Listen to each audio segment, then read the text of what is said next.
ఉపసంఘం ముఖ్యంగా మీడియా వ్యవహారాలు ఇవి చూసే ఒక ఉపసంఘం వాళ్ళు చర్చ మీడియా కాదు టెక్నాలజీ దీనికి సంబంధించింది సమాచార శాఖ ఇది. మోదీ గారి వీడియో తీసేశారు, ఇది జెన్జీ దాని మీద బొద్దింకల్ దాని మీద. మెటా అంటే ఫేస్బుక్ ప్రధానమంత్రి వీడియోనే వాళ్ళు తీసేయడానికి టేక్ డౌన్కు ఎలా సాహసించారు. ఒక దేశ ప్రధాని, అందులో ఇంత పెద్ద దేశ ప్రధాని అన్న దాని మీద చాలా దుమారం వచ్చింది. దాని మీద మెటా, గూగుల్, ఎక్స్ అందరికీ నోటీసులు పంపించారు.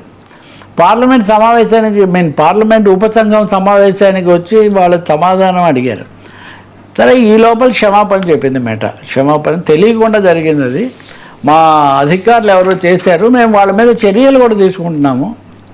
మోదీ గారిది ప్రధానమంత్రి తీయటం అనేది అది సరికాదు, మేము దాని క్షమాపణలు కూడా చెప్తున్నాము. అయితే మాకు కూడా మా సమస్య బాగుంది, మీరు ఈ బొద్దింకలు ఈ విషయంలో విద్యార్థుల నిరసనకు సంబంధించి అన్నీ తీసేయమన్నారు. మీరు అన్నీ తీసేసేటప్పుడు కొన్ని ఏది ఫేకో ఏది రియలో తెలుసుకోలేని ఒక పరిస్థితుల్లో ఇది జరిగిందని వాళ్ళు చెప్తున్నారు. కాదు, మీరు అల్గోరిథమ్స్ లెక్కల ప్రకారమే తీసేశారు, దీనికి ఒక నిరసన ఏదో ఉంటుందనే కారణంతో తీసేశారు అన్నది బీజేపీ వర్గాల వాదన. ఇప్పుడు మీరు మెటా ఏదో జనరల్గా మెటా క్షమాపణ చెప్తే కుదరదు, జుకెన్బర్గ్ వచ్చి ప్రధానమంత్రి మోదీకి క్షమాపణ చెప్పాలి. ఇది ఇప్పుడు పార్లమెంటు ఉపసంఘం సమావేశం తర్వాత దానికి అధ్యక్షత వహిస్తున్న నిషికాంత్ దూబే అని ఆయన ప్రత్యేకంగా చేసిన ప్రకటన. మరి ఒక సార్వభౌమిక దేశంలో సమాచారానికి సంబంధించి ప్లాట్ఫామ్స్ ఇష్టానుసారం తీసేయడం మొదలు పెడితే మా దేశ ప్రధానిదే మీరు తీసేస్తే ఇంకా మిగతా వాళ్ళకి ఏముంటుంది అని ఒక ప్రశ్న. ఈ ప్రశ్న నేను మొన్న మీ ముందు ఇంకో విధంగా కూడా పోస్ట్ చేశాను. తన దాకా వస్తే కానీ తెలియదు అన్నట్టుగా ఇప్పుడు అది తీసేశారు, దేశ పౌరులుగా ప్రధానిని తీసేయకూడదని మనం కూడా చెప్తాం.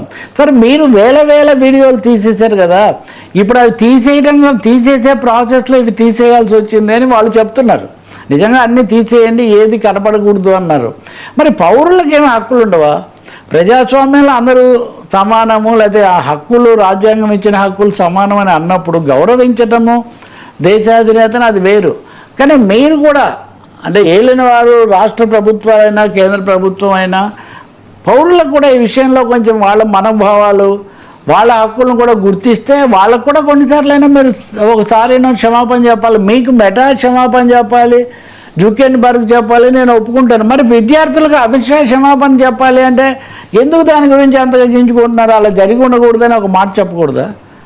దీన్ని మళ్ళీ పక్కదో కూడా పట్టిస్తున్నారు. ఏమని మోదీ గారు విద్యార్థులు నన్ను దూషించారు, మా తల్లి గారిని దూషించారు, అయినా నేను వాళ్ళని క్షమిస్తున్నాను, వాళ్ళు మిమ్మల్ని క్షమాపణ అడుగుతుంటే అంటే ఎంత చాకచక్యంగా ఈ దేశంలో తలకిందులు రాజకీయం నడిపిస్తున్నారంటే నెమ్మదిగా 3 వీడియోలు చేసి 4వ వీడియో నాటికి విద్యార్థులే తప్పు చేశారు, అసలు ఆ అమ్మాయి అవమానించింది, పవన్ కళ్యాణ్ గారు మనం విచారించింది, దుఃఖించింది, కన్నీళ్ళు వచ్చాయని చెప్పింది ఆ అమ్మాయి గురించే, ప్రధాని గారి గురించే.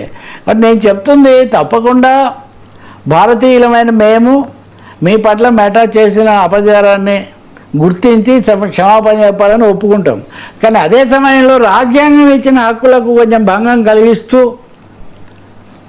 విమర్శనాత్మకమైన విమర్శకు చోటే లేకుండా చేసి పిల్లల మీద కూడా నిర్బంధానికి పాల్పడ్డారు చూడండి, దానికి మీరు కూడా క్షమాపణ చెప్పండి. అప్పుడు దేశం యొక్క గౌరవం ఇంకా ఇనుమడిస్తుంది, భారతదేశం ప్రజాస్వామ్యబద్ధమైంది అనే మాట ప్రపంచం కూడా గుర్తిస్తుంది, అది మన గౌరవంగా ఉంటుంది. Right sir, thank you so much Ravi గారు. ఇది ఈనాటి frankly with Talakapalli. Station to 9 news.